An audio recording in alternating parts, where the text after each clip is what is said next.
নমস্কার বন্ধুরা, আজকে আমি আলোচনা করব ভারতের স্বাধীনতা সংগ্রামের সঙ্গে যুক্ত অতি পরিচিত একটি ভবন নিয়ে।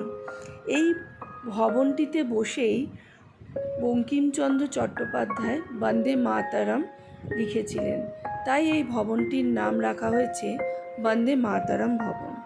হুগলির ডেপুটি ম্যাজিস্ট্রেট থাকাকালীন বঙ্কিমচন্দ্র 1877 খ্রিস্টাব্দের গোড়ার দিকে কাঁঠালপাড়া থেকে সপরিবারে উঠে আসেন চুঁচুড়ার ঝোড়াঘাটে অবস্থিত এই ভাড়া বাড়িতে। দীর্ঘ 5 বছর তিনি এই বাড়িতে অতিবাহিত করেন। কৃষ্ণকান্তের উইল, আনন্দ মঠের ন্যায় বিভিন্ন রচনা তিনি এই বাড়িতে বসেই রচনা করেছিলেন। তাছাড়া এই বাড়িতেই সুরারোপিত করেন জাতীয়তাবাদের সর্বাগ্রে উচ্চারিত মন্ত্র বন্দে মাতরমের।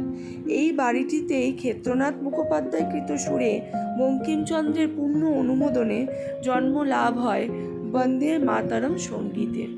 এই বাড়িটিতে বিভিন্ন বন্দে মাতরম সঙ্গীতের বিভিন্ন লাইন, সুখদাং বরদাং মালয়জ শীতলাম শস্য শ্যামলাং মাতরম, প্রত্যেকটি লাইনে ছবি দিয়ে তার বর্ণনা রয়েছে, যেটি ভীষণ ভালো লেগেছে আমার কাছে। তাছাড়া এই বাড়িতে প্রথম ঘরটিতে বঙ্কিমচন্দ্র চট্টোপাধ্যায় এবং ওনার স্ত্রীর দুটি অয়েল পেন্টিং রয়েছে।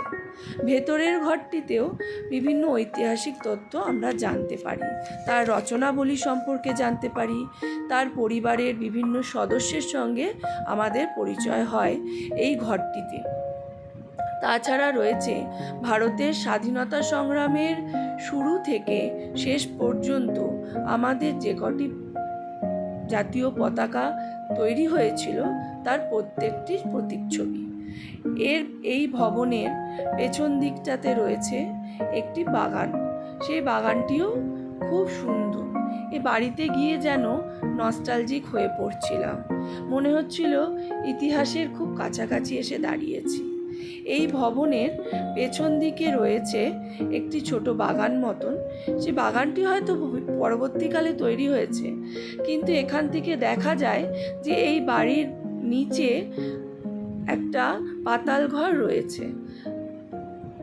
সেই পাতাল ঘরটি আমরা হয়তো সচক্ষে দেখতে পাইনি, কিন্তু বিভিন্ন যখন এক্সিবিশন হয় তখন এই ঘরটিকে খুলে দেয়া হয়।